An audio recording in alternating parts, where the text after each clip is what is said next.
This session is Making News Viable. I have an extremely interesting panel. I'll introduce the panel to you and then they can join us on stage.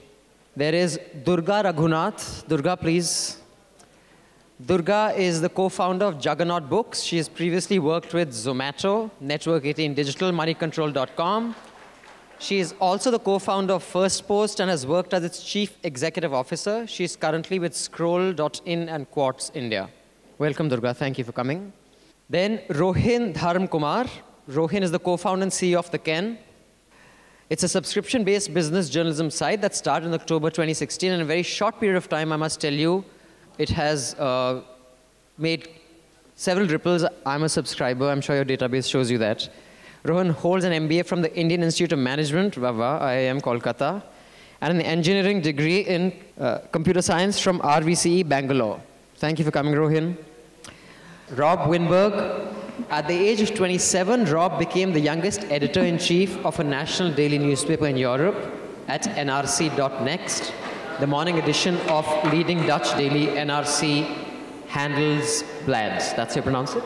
Handelsblad. Handelsblad. Yes. Handelsblad. Under Rob's leadership, nrc.next reached a paid circulation record of 82,000 and a daily reach of 350,000, making it the most successful new newspaper in Europe. With his outspoken views on the role of news in modern society, Rob has attracted a large following. In fact, I saw his TED talk where he's introduced as a philosopher and not a journalist or a news professional. We'll talk about that in another session. And Rob, I had met him, I think, a couple of years ago. And his was a completely subscription-driven enterprise. And he was wondering, like, why is there even a doubt it'll work? So that's our panel. Thank you all for joining us. We are missing Siddharth Varadarajan. But if he comes, he can join in the middle. Where is he? I don't know, Delhi traffic or work, I'm not so sure. So I'll just, lay the context here. News is going through a challenging time for a variety of reasons in India and overseas. There is, of course, the threat of false news and all news being discredited, across the board. But more than that, news gathering needs resources. It's not cheap to do a story. A report that's even 800 words long sometimes requires travel, requires days and weeks of investigation. Those of you who attended the earlier session would have seen the kind of resources that went into Michael Resendez's and the Spotlight team's stories. How do you get that money? The ad-funded model was conventionally the model that worked till now in legacy media. It, in my view, has serious flaws, and I'd like to hear the panel's views on that. But there was no alternative. The internet has rocked things substantially. Something like Rob's enterprise, I think, wouldn't have been possible without the internet. So there's that. But then on the other hand, algorithms, clickbait, and the rush for Google ads could deviate news from what it's supposed to do. So we will be discussing these things with our panel. Let me start with you, Durga. The viability of news. Is that the biggest challenge for a news organization? Or is that something they're pushing off for later because VC funding? No, so I think just stepping back, right? I mean, so when you look at the traditional print newsrooms where you had circulation revenue, advertiser revenue. I mean, there was a time, like Abhinandan said, all of it existed fairly peacefully, together, right? And then you had digital usage that came into the picture, and print started losing readership, and people, I think, very obsessively, especially with smartphones, started looking at news through devices, right? So you didn't have circulation numbers like you did in the past to make that model viable. So the question I think I would ask is, how can you make digital news viable? What are the multiple sort of revenue models that are possible in making digital news viable, right? And I think here's where, again, it's helpful to look at some of the larger numbers. So if you look at the American market, the digital media spend in the American market is about $80 to $85 billion, right? And this is not a small number. This is the advertising market, quarter on quarter, it's growing about 30%. So that number is only going to become larger and larger and larger, right? So the question then becomes, with social media being included in this larger digital media play, which is Google and Facebook, how does digital news media, can it effectively and honestly and in a sensible way get enough money out of that advertising pie to be viable, right? So that's one question to ask. And I think the second question is, when you look at the Indian model, again, currently the market's about 7,000 to 10,000 crores. This will likely, out of the 65,000 crore media spend in India, 7 to 10,000 crore is digital media spend. This is all ad spends. By 2020, this will probably be 80 to 90,000 crores, out of which I think 25% will be digital, right? So is there enough money in advertising to sustain digital media? I think the question is absolutely yes, right? Has there been a point in the past where there were responsible advertisers, there were responsible media people, there were brave and you know, I think process-driven promoters? Yes, there was. So then the larger question becomes, what is stopping us if, and I definitely speak to advertisers every single day. There are perfectly responsible advertisers too, right? I've definitely worked with about 30, 40 brands in this country who won't advertise on certain kinds of sites because they think it's crap. So companies are also not fools. Is there a way to also see how our newsrooms can do great journalism and also look at advertisers in that mix? I think, again, definitely they can. I think two more quick points and then I'll stop. One is, I think classifieds can make a comeback. I think they were a very, very big part of local news, where whether you took the, you know, I mean, I don't know, yeah, like, I mean, the Village Voice, lots of the old brands, right? Or you took our local brands. I think technology can solve that problem of serving these ads smartly for the right kind of results. I think that could make a comeback. Two, I think just to again put this in perspective, subscriptions are 0.1% of the New York Times' revenue, right? So please understand that even when the New York Times says, I have 1.2 million subscribers, most of their revenue is still coming from advertising, right? This is, and I'll finish with this last point, that I think it's widely acknowledged now across digital media that you need a multiple revenue mix. I don't think anyone is saying only advertising, only subscription. I think people are saying that, listen, with loyal readers, I can do a whole lot more by building a deep relationship. And with readers who come and go, I must not make any money out of that opportunity, because it is indeed much, much exponentially larger than this loyal reader base. Rob, your experience and your view on this. Yes. Well, but before that, just do tell the audience, what are your current subscription figures? How many subscribers do you have? And do you have any other way of sustaining? So The Correspondent, the name of the platform, now has almost 60,000 paying subscribers. We, by the way, don't call them subscribers, we call them members of our platform. It's slightly different. It's basically the same, but we feel we want to build a community of people not only contributing their money, but also contributing their knowledge and expertise on the topics we write about. So we started out with a crowdfunding. We set up in 2013, and then set a world record in crowdfunding, raising $1.7 million, or 1.3 million euros in the Netherlands, in 8 days. And then we grew from there from approximately 18,000 subscribers to 60,000 subscribers now. And now we're the largest online news platform, paid online news platform of the Netherlands. Now, you said in your introduction that the news business has a hard time. And you said there were a couple of reasons for this. And you mentioned fake news, for example. You mentioned competition of Google and Facebook. And there are others among those reasons. But the one reason, the one simple reason the news business is in trouble and is never, almost never mentioned by any journalist or entrepreneur anywhere in the world is the following.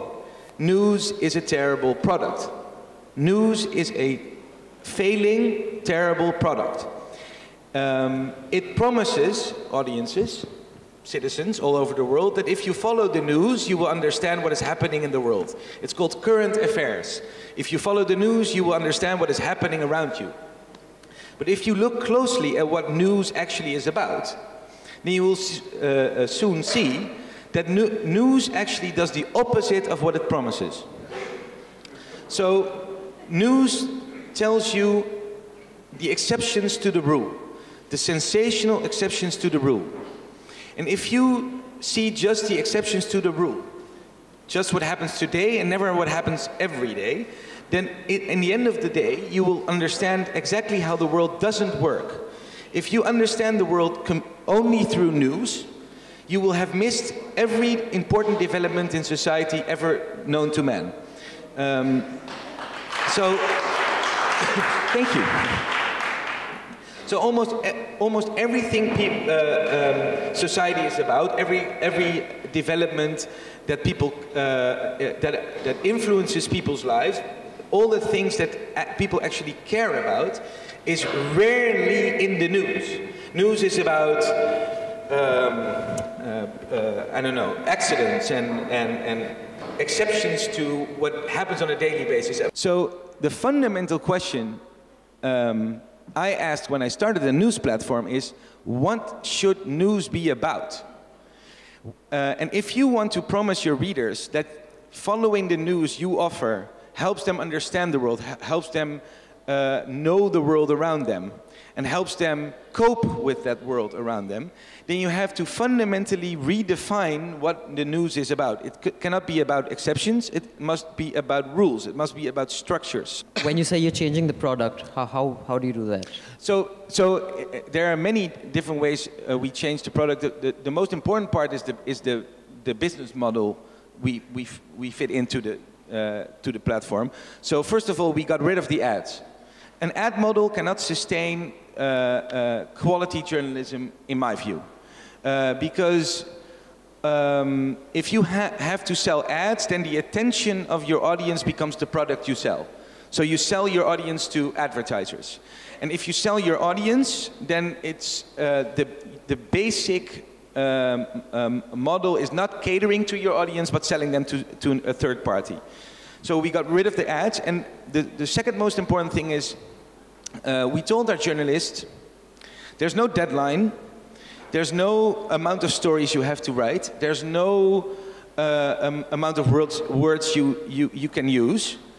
Please tell me what you think is the most important story you can tell me this on this platform. Make the story, tell me when it's ready, and then we'll publish it. There's no pages to fill, which is a big problem in newspapers. You always have to fill the pages, and newspapers, print newspapers still do the same on online. So, for example, the New York Times, I think, makes 300 or 350 stories a day, which is way too much. And we told them, follow your own moral compass. Tell me what you think is important and why. Explain to me why it is important. And then you will see that journalists who have a very strong sense of justice and have a very strong sense of morality, usually, will come up with stories that will actually matter to most people, not because they were told to write about them or because other media were talking about the stories as well, which is regularly how news originates. This is in the news in this medium, so we have to talk about it as well. No, they come with stories that actually matter. So I could tell you a wide variety of examples, but let me put it this way. So for example, we have stories on climate change every day because it matters, because it is important, and there's no reason, no current affair reason, no hook, as it were, to talk about the climate today or tomorrow, because it's a structural change. But if you don't follow the criteria of recency, which is for most current affairs, the criteria is it recent? Did it happen today or yesterday? But if you switch to the criteria of relevancy, which is a very different criteria. So you're saying the audience reacts differently to that kind of story? Yes, very much. Because they see stories that actually influence their lives and the societies they live in. Okay, so that's a very important criteria for us. Okay, Rob, what's the Ken's experience been like? I know it's been, pretty successful, but this almost seems too good to be true. I mean, it's like a dream. You may have my resume for a job. Give a story when you want, on what you want. How practical, and the society we live in, does that play a role too? So I'm envious of Rob's numbers, and I hope to get there as well. But I mean, it's a great question, because I think we need to start. Subscription models are not applicable for all scenarios and for all use cases, and I'll kind of qualify that right up front. We are primarily a business news website. We just put out one article every day, right? And so far it's been working great for us. And let me kind of qualify that further. I'll start with something that you started with at the beginning, then move to something that Durga said. You said that creating a great story is time consuming, it takes effort, it takes money. That's true. And I think that's somewhere along the way, I think we all forgot what's the atomic unit of journalism. It's a story. And is the story, and the point that Rob made, that the product is shit, which is basically news, right? But the atomic unit of journalism, a story cannot be. I mean, if you essentially go back to that and say, the story that I'm putting out today, is it good enough in and of itself for someone to come to my site and say, hey, I must read this story because it's so good and it's not available anywhere else. And this is really important, because for subscription-based models to work anywhere, in news, in music, in video, the content has to be exclusive. If it's commodity content that's available anywhere else, people are not going to pay you money for it. They're going to find another place where they can get it for cheaper, right? So, and this is where I essentially go back to something that Durga said, which is basically, when we started out, a lot of people asked us, have you done your market sizing? How big is the potential market? How many people will come to your site every day? How many people can afford 2,750 a year, which is what we charge? And we did a lot of that at the beginning, and then we kind of realized that, hang on, this is the older way to essentially approach this, right? That let me take like 50 million people who satisfy this criteria and then work back downwards. Instead, we kind of dumped it somewhere along the way and said, can we put out one story a day? And let's figure out what percentage of people are going to pay me for that one story slowly and over a period of time for an annual subscription. That number right now is in the mid-thousands for us, though we have free subscribers which add up to about 20,000.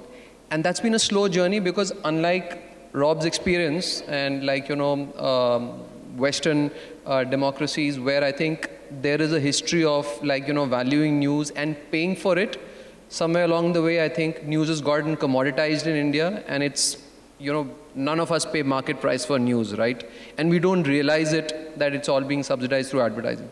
So for us, it was essentially going back to our foundation and going back to that atomic unit and saying, every story that I put out, I only put out one story in a day, right? So my question is this story going to be so good that my subscriber or potential subscriber is going to say, hey, I must read that story, and therefore let me open up my wallet and subscribe if I haven't already done so? One quick question before I go to Siddharth. Is that even possible? I mean, you have to put out a story a day. Can you have a story that has the following criteria? It is exclusive, it gives me something that I won't get anywhere else, it gives me something new, and it's engaging, it's of interest to me or subject. Every day, can you come up with one such story? Is it even possible? I would like to think that, so that's a metric that we go by. I'm not going to say that all of my subscribers will share that point of view, saying that every single story that we do checks all these marks for them. But that's what we judge ourselves, right? So some days, so the thing with us is our model is essentially every day morning, we send out a customized mail to all our subscribers saying, here's today's story, here's why we put it together, here's why it's important. And we get instant feedback. Every day we get like mails from our readers saying that today's story wasn't good, or yesterday's was better, or you guys missed this point, etc. and all that. There's always going to be that case. You cannot satisfy 100% of your subscribers. But the point is, in the process, you cannot forget that you're striving to satisfy 100% of your subscribers, right? So you're right. There will be people who will say that this wasn't a story that I would pay for. And that's fine, but you can't ever take it for granted that I can do 3 out of 5 stories in a week that are good, otherwise are just good enough, right? So that's the point that I was trying to make. Okay, Siddharth has just joined us. I'll just introduce Siddharth Varadarajan to you. He is the founding editor of The Wire. It's a digital product many of you may have seen. He was earlier the editor of The Hindu and is a recipient of the Ramnath Goenka Award for Journalist of the Year. He's taught economics at NYU and journalism at the University of California, Berkeley, besides working at the Times of India and the Center for Public Affairs and Critical Theory, Shiv Nader University. So Siddharth, coming to you. Siddharth runs The Wire, which is a Section 25 or Section 8, what's it called now? It's Section 8 company. It's not an NGO, it's a company, but it's a company where the directors do not take any financial benefit. Now, the Ken is a very specialized product for a niche audience. You are going with the subscription model, as are we, but for stories that are not, does anybody else have it? If lynchings is the topic or the biggest story of the day, you will have stories on that. So that exclusivity isn't there. Yet, why do you believe this model will work? I have to clarify that we're not in a subscription model. It's free to read. And I dare say, I hope it'll always be so. We don't intend to have a paywall. For a variety of reasons, but I think the most practical reason is that in India, you don't even have a paywall for print. So Indians are not used to paying for news, even when it's high quality stuff. There are some examples. When I edited The Hindu and we experimented with raising the cover price in Delhi, for example, because we were confident that The Hindu was a quality paper and that people were buying it and were not that, there wouldn't be such a high price elasticity. So we gambled and we didn't lose any subscribers. And today, The Hindu in Delhi sells for 10 rupees. And there's been no noticeable dip in. So there are some examples, but by and large, people are not used to paying for printed news. And I think online, there is a sense in which audiences here are habituated to free stuff. So my sense is that, and there are also limitations with being a Section 8 company. So because we are, a Section 8 company is a not-for-profit company.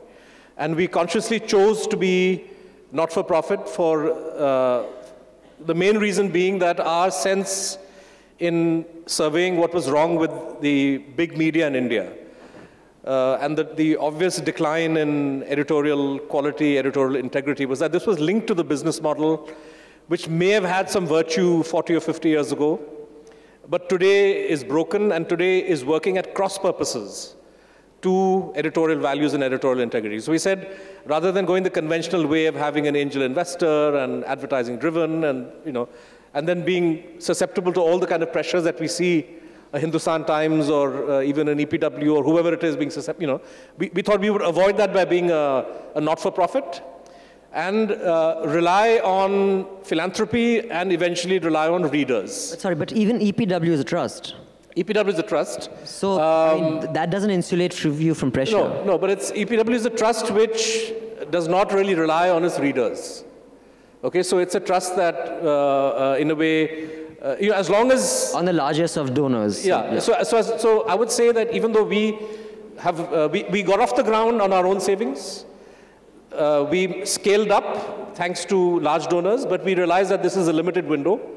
And that in the long term, we have to get off this bus. And we have to raise money from readers. So the challenge, the trick is, how do you raise money from readers who are not used to paying, without a paywall, and in a situation, as you have rightly said, where we are actually not going the Ken way, which is one exclusive a day, and very, very, it's a very admirable sell that Ken is trying to do. We are saying that we are a kind of a conventional news organization. So you will get the lynching story. If the president, if Kovind has been elected, that story will be on my site, on our site. But so no paywall, no guarantee of everything being solely and exclusive. But still, can we give stuff that readers can't get elsewhere, or that they feel they can't get elsewhere, and that they, as members of civil society, as citizens, could feel invested in enough to want to pay for, not necessarily as a reader who may be blocked by a paywall if she doesn't pay, but as somebody who, as a living, breathing member of society, sees some value in the journalism that we're doing. So that's the direction that we're going in. We will unveil over the next 4 or 5 months. We already raised micro donations from readers, and when Rajiv Chandrasekhar, who I gather is also going to be speaking here, the owner of Republic TV, filed utterly frivolous defamation cases against us, demanding 10 crore, and managed to get an ex-parte injunction. So we crowdsourced, because suddenly we had to find a lawyer in Bangalore, and even though people said we'll do it, we'll cut our, there's still costs involved. So we did a little, on Twitter we said we need to raise money, raise the money, right? So there is some of that, but we need to enlarge on that, and we're confident that we will be able to raise enough from readers over the next 2-3 years to actually sustain our operations annually. Thanks, Siddharth. I'm just going to put out a few things here. The idea of this, festival is that news professionals can sit around and figure the way forward, so that journalism evolves for the better, because this is a challenging transition period for us. So if I may, I'm just going to puncture a few holes in everybody's model here. And hopefully then everybody can defend their model and figure what can evolve. So before I do that, I'd just like to disclose, News Laundry is a subscription-driven model. It's freemium. That means if you subscribe, it's not like only subscribers get access to our website. Most of our content is available to everybody. Subscribers get access to 1 or 2 podcasts, which are not open to everybody. I'm invested in that model. And we are a for-profit. Now, Durga, first you. You spoke about the digital ad spend. And now the digital ad spend is media. Does that media include entertainment and news? The figures you give? Yeah, so it includes social media. It includes, when you say entertainment media, no, you're saying that, what do you mean? Like I mean... All products have entertainment in them. It doesn't include... I'm asking, as a new platform, am I competing with, say, Balaji's digital product? No. So what you're talking about is just news? So this is digital media spend. So Balaji firstly is a subscription model, right? They don't run, Balaji does not run any ads. So on digital, they are only subscription, 0. No, I don't mean specifically their model. I'm talking about that kind of content. So if there is content which is entertainment content, like AIB, okay, let's do it. Is that digital spend across all digital? Yes. So in which case, the problem there is, if the logic for an advertiser is maximum reach, news cannot compete with popular culture. I mean, you do what you want, but 60 Minutes will not get the kind of viewership Jersey Shore or Big Brother will.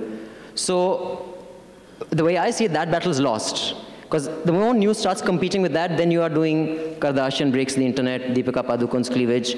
So then news is gone. So, which is why I'd like to distinguish between content and news. Because news is not content. It can't compete with content for a variety of reasons. So that is one weakness in that model. While it may be financially sustainable, it may not be good for news. And the second problem with that entire ad model is, I was researching on this, and I heard an interview of Neiman Lab by Jason Kint, the CEO of Digital Content Next. It's the only trade organization dedicated to serving, all the high-quality digital content companies in the US. It's the largest. He says that with the mobile real estate becoming more valuable, they have done a whole lot of studies. News that is dependent on advertising is going to vanish in the next 10 years. So does the digital strategy head of The Economist. So these are really dire consequences. He's asked, in fact, a direct question from a scale of 0 to 10, 10 being the end of the world for advertisers. And you know, 1 being everything's as, where do you think we will be in a few years? He says 9. So I'm just curious, what is your view on, you know, people like that who I'm, you know, sure have done the research? And also, other than the economic model, does news get damaged because of that model? Okay, no, so all perfectly valid questions, right? So one, I think, you know, there's a term now that's caught currency in the media world, which is called distributed content, right? Because of Facebook and Google, most people have begun to accept that there will be only 20 to 25% of their readership or viewership that comes on their products, and a majority of their readership or viewership will be on Facebook, Google, Snapchat, like wherever, WhatsApp, wherever these, LinkedIn, wherever these users are spending a lot of time on digital, right? So by its very nature, when you take out Facebook and Google, what is left is really the money spent on, let's call it, media brands, right? Entertainment, by its very nature, is a distributed content model, right? So I would not include it in the money that's being spent on media brands, right? Finally, when the advertiser comes and says, I don't want broad-based spend on Facebook, YouTube, Google. I want to be involved with brands that I respect. They come back to saying, you know, you're really down to one quality, which is which are the brands that citizens, users, consumers, viewers, however you define them, which are the brands they trust, right? And whether you take Bloomberg, whether you take the Journal, FT, in the business space, you take the New York Times, and you know, there are a bunch of, perhaps in India there are fewer, there are definitely brands that have invested a lot in respecting user experience on their platforms and crafting advertising experiences that sit well with user experiences, right? And I see that's where a lot of this, the remainder of the money, I see coming back to brands that consumers trust and thereby advertising trust. By brand, you're talking about the platform, the digital platform in editorial brands, right. Editorial brands, right? Which are newslaundry.com, scroll.in, wire.in, and so on, right? But do we have evidence from the market experience of that actually playing out? Because the idea is to make, you know, usually I take names dhadalle se without a care in the world, but because the idea of the media rumble is to make it a safe zone for everybody to feel welcome and not feel, you know, pointed out, there are brands whose news credibility among any serious news consumer is close to 0, but they still attract the most respectable brands. While I get what you're saying, is there any evidence of that on the ground? No, so I don't think I'm saying that these brands will not advertise in certain platforms, but I'm saying that editorial brands have a very, very high likelihood of being part of the media spend of these, whatever these companies might be, right? So the second part of your question was, will what adversely affect news? Say that again? Competing for eyeballs, but I think you've answered that in the first part because it's segmented. There's the, you know, what you said for the entertainment bit. I think your point of segmenting within media is well taken, but I think that brands that are able to, at the end of the day, you want your reader or viewer to trust you, right? Rohin has achieved that by doing something that business journalism wasn't doing, right? And finally, it is who is the audience you're speaking to? Rohin's audience values analysis and getting to much deeper into a startup story or startup economy or VC economy. So that audience will pay for this content, right? And whereas if you look at a more general audience, right, where they are worried about what's happening in my local neighborhood, national neighborhood, and I take Rob's point well, right? So again, if I'm interested in issues, at the end of the day, I think digital behavior is very much about deep behavior and deep interests, right? We will all pay for our deep interests. I might pay for sports, he might pay for climate change, Siddharth might pay for political economy. But at the end of the day, as long as I think you go very, very deep rather than very, very horizontal, you have a stronger likelihood of registership and payments. And I think that funnel of sampling free to paid has been proven, at least with Juggernaut. We definitely saw that you give 3 or 4 books free. After the second book, people did buy a paid book, right? They started feeling so that it's a habit-forming thing. Okay, Rob, your point is well taken about, doing stuff that matters, but the hole that I'm going to punch it in your model is the following.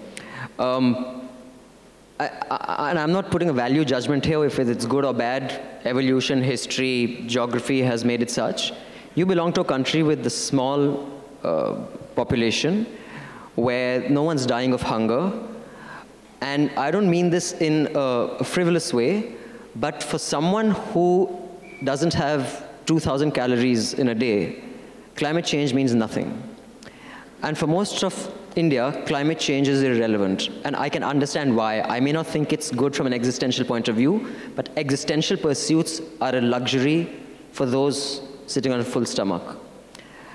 Would your model work in a country like India? It's a difficult question, but do you have the advantage of being from a country where the basics are taken care of? Well, I would definitely argue that people who don't have 2,000 calories a day have very much invested in knowing about climate change, because a large part of why they might not be able to get 2,000 calories a day for a reasonable price is because of climate change, for example. So understanding the world around you and using that knowledge to cope with that world is of interest for anybody. The kind of information you need to cope with the world around you is different, vastly different for very different people. So if your the coping strategies you have to employ are to survive, to get food, to get shelter, then the kind of information you need is very different from mine. For example, I have shelter, I have food. I might want to have different kinds of information to cope with my problems. But the basic nature of journalism to provide information that helps people cope with the environment around them is still the same for everybody. So the model, I think, will very much work everywhere. If it is about the things that people are actually coping with. Now, of course, it makes a difference if your audience has almost no money to spare because all their money went to food, for example. So I can't charge anybody for a newsletter or a news story if they don't have any money. So of course that would be a problem. And has your experience you are launching in the US as well, from Netherlands, their Sure. correspondent. Right. Has your experience there been any different? Is the consumer behavior there different from what it is in your country? Well, I think basically the things that, we all differ very much in let's say, where we are in the pyramid of Maslow. So if you're on top of the pyramid, you might need very different kinds of entertainment or information than if you're at the bottom. But at the core is that we all care about basically very universal things. We care about other people around us, we care about the planet we live on, we care about surviving in this world, we care about understanding what is happening around us. So I don't think... Sorry, if I could just challenge you there. Religion doesn't feature, and I think in a lot of societies, people care about religion more than any of those things that you've mentioned. Oh, sure. So there might be vast cultural differences between people, but underlying those differences are also very much very universal, basic, moral subject matters. Like, for example, the moral compass most people have for basic injustice. I mean, you as a baby or as a child, you can already know very basic moral truths, like you cannot lie, or you can don't do to others what you don't want them to do to you. Stuff like that. So these very basic moral truths can serve very much for let's say the very basis of every journalistic story you make. If it's about an unjust situation, or if it's about a lie, or something like that, then people will find it, will. And you're saying that is universal no matter what the yes, culture. Yes, okay. and I always wondered why. Let's say I've been to many conferences like these, on journalism, and on the stage, somewhere on the stage, there's always somebody who has invented some kind of technology that allows journalists to know or test or the interest of their audience. Some kind of Twitter tool or something that can determine what is trending with your audience. And I never understood those talks, because I think the best tool all of us, and journalists as well, have is just their consciousness, just their intuition, their right mind. Right. I can tell what people cares and interests are, because we share the same moral consciousness. And journalists should employ much more of those very basic human tools, instead of searching for algorithms and trending topic tools that technology offers. Okay, Rohin, now your model is very niche. Now, I'm not saying the job of changing the world is on your young shoulders, but if we are to change the fundamental of news and not make it clickbait driven, a niche audience sustainability doesn't rock the news world. For example, the biggest story of a time could be refugees internationally, or within the country it could be lynchings, it could be some political corruption. So, and here, you can tell me if that's not your pursuit and you're not even looking at that, but do you think, and not just yours, but enterprises such as yours, if it remains niche, so I'm guessing you're not looking to make it scalable, and if it's not scalable, will it alter the news landscape at all? Will it have a bigger impact? So firstly, I think it takes all kinds of news media to essentially, for readers to kind of form their worldview, right? I'm not hoping to kind of replace a newspaper, or what Siddharth and the Wire is doing, or what Scroll is doing. And I don't think, that's silly, right? That's the old newspaper model of thinking, that can I fit everything into my newspaper so that nobody needs to read anything else. That said, I do believe it's scalable, but I think the definitions of scale will differ from people to people. So, one of the conversations that I was having with someone else just before entering this hall is that when you enter a subscription model, the first thing that as a journalist you need to give up is pursuit of scale as understood from your mass media days, right? So where you're used to, I have hundreds of thousands or tens of lakhs of subscribers and readers and page views, to essentially you come down to say, how many subscribers do I have? And which is why essentially you're talking about tens of thousands or thousands of subscribers, right? But these are early days. So, I mean, I'm going to try and answer this, does it scale, by essentially going back to some of our original assumptions. When we started, we assumed that our primary subscribers would be professionals, senior professionals who would essentially who have the disposable audience for, income, for whom 2,750 rupees in a year is nothing, and they would essentially kind of subscribe. And those people have. But the surprising thing is that our largest audience today by far is the 25 to 35 age group. And the conventional wisdom told us that those people will pirate your content, they do not pay, millennials and younger people do not pay for news. And I think all of that has been, found false by us, largely because those people are already paying for Netflix, they're paying for Apple Music, they don't have that baggage of, They've ordered the medium, yeah. Right. I mean, even today, I'm always suspicious about giving my credit card details to any young site. Young people don't have that. They also don't have that about privacy. But, and by the way, I mean, when you said young shoulders, so you and I are probably the same age. So Bet. Okay, we'll correct after. Yeah. But, sorry, I'll just quickly close this up. We do intend to scale. We are a for-profit company. We've got angel investors on board.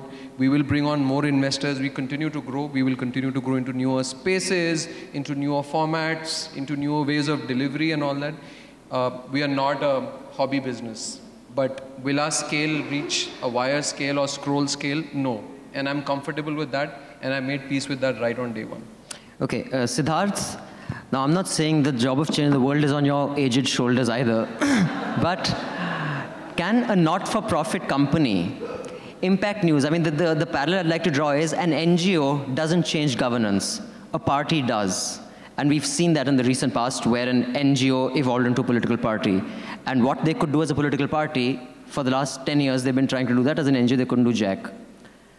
So unless you disrupt the market, you may be sustainable, but would you be this parallel underground economy running, whereas the mainstream, the big media remains the same with no significant impact on news as such? I don't think the underlying business, the fact that one is a not-for-profit company, has any effect at all on the impact that a story or a set of stories can have. And you just have to look back over the last couple of months to see examples of how one article by a social scientist, Partho Chatterjee, in The Wire, set the whole of the government ablaze, and these TV channels going crazy over 2 days, talking of nothing else. So there are many, many examples of this, of stories that we've done that are broken, that have irritated the establishment, that they've reacted in various ways. Companies, lawsuits have come. So that's not the issue. Really is. And here I want to just echo a little bit of what Rob's answer to your question, that we need to question big media's prioritization of what is news. So at a time when the big channels are telling us that Rahul Gandhi attending a lunch party with the Chinese ambassador, or Modi, doing something, standing in a beach with Netanyahu, that this is going to dominate the headlines for 24 hours. We are saying, hang on a minute, there's other stuff. So if farmers are in Mandsaur, or we ran a piece, there's no peg. We ran a piece yesterday on outbreak of diphtheria in Chhattisgarh. We have a piece today on malaria in Telangana, which will not, so the big media doesn't consider that news. We think it is news. And I think that all the more the fact that India is a poor country where people don't get enough to eat, that the kind of disruption of the news hierarchy that Rob is doing in Europe is relevant here, because the business model, which is funded by corporates, angel investors who want eyeballs, driven by government and corporate advertising, does not want readers to read those things. And I've been through enough conventional big media organizations where I've been given this gyan by people in Bennett Coleman and so on, that we don't want. I mean, I was once told that what's the point of having hungry people on page 1 when there's going to be an ad of a new housing complex, and the readers want good news, right? So this is what is driving a lot of the media priority. So disrupting that, and I think that the fact that we are a not-for-profit makes it easier for us to do so without. So what you're saying is you can topple the first domino even if you're not as big as the rest, and that becomes a talking point. Well, I think that the scale, I mean, the speed with which we've grown and the speed with which we will grow, I think that the idea of what is big media itself is going to change. And I think that in 3 to 4 years' time, the idea that a not-for-profit cannot be, right at the top, you have to relook that. All right. Sorry, we've taken up a lot of time, but we have a question. We won't be able to take too many. Okay, we have 2. Just one. There's one. She's the boss. Okay. Hi, I work in private equity. So I'll be interested to know that what kind of interest you get from angel investors or VCs or even larger players. If it's high, why is that? And if it's low, why is that too? Anyone can take it. What's the kind of interest you get from angel investors? What's the kind of interest you're getting from angel investors and VCs? The kind of scale of investment Rohin and Siddharth should take that, yeah. We've raised angel investment, but early on, before we launched, we had some conversations with venture capitalists, and I think the answer that we got is that this is not going to work in India because people in India do not pay for news. I mean, without, at the risk of generalizing, I think a lot of VC thinking is groupthink, which draws from past behavior. So, and to be frank, even we didn't know whether it would work or not. That said, I think given our traction, we're having better conversations now, you know, with VCs who now are like, all right, so, you know, it does seem to be working, but how big can you be? So the next question is, okay, so you succeeded, you've got some subscribers, but can it become like an exit? Because essentially VCs are always looking for multiples. So I don't think there's an easy answer to that. It's not typically like a VC investment in the sense where you come in and invest money and within 2 years you're talking about 4x returns or 6x returns. It's not like that, which is why we've got angel investors who are essentially underwriting us till we get to that. Siddharth? MK Venu, Siddharth Bhatia and myself put in 2 lakhs each. And that was the money that started the wire. The real angel investors are our spouses who support us. That's the reality. But no, I mean, beyond that, I'm saying the fact is that... I wish I'd known any rich ladies. I'm single, huh? the fact is that, you know, we have philanthropic support now since we started, and we're very grateful for that. And it's something that we will have to outgrow. But to answer your question, at least 4 or 5 investors of one type have approached us who didn't realize that we were a not-for-profit. And we've had to I've sent them to friends who have interesting ideas, and I'm quite happy to share any of these people who've come knocking on our door, send them to us. I'll connect with you after this. I'm sorry we can't take more questions. For Rob, there's a session with just Rob and me, so you can ask all your questions to Rob in that session tomorrow. The rest of them, I'm sure, will be happy to take questions. I'm so sorry, sir, but my boss there is telling me to wind up. But I'm sure there'll be... the next session. Just add one point to her. So I think the 3 areas where there's a lot of interest from a VC perspective. Okay, one is video. I think across the board, video is seeing huge interest. I think definitely for Scroll, it's been a phenomenal outlier, especially when you're trying to explain things, speaking to the point Siddharth and Rob were making. When you're explaining issues, I think video is much simpler to explain stuff sometimes than text. So video is seeing a huge growth area. Second is, I think, users, when you have users who've registered onto your site and you have some addressable audience like what Rohin has, I think, again, there's some semblance of relationship and loyalty. And the third metric, I think, to a certain extent, is it's what percentage of your audience still comes to your platform rather than the social media dependence, right? I think if the direct relationship is stronger, it's probably, in a sense, makes VCs a little bit more sanguine than having it all on social media and not being dependent on Facebook and Google changing their algorithms or whatever. Okay, thank you. I'm so sorry, sir, but I've been told... Sorry, we are completely out of time. Better thanks the panel. Yes, sorry please give them a huge round of applause. Thank you, Siddharth, Robin, Rohin, Durga, and Abhinandan.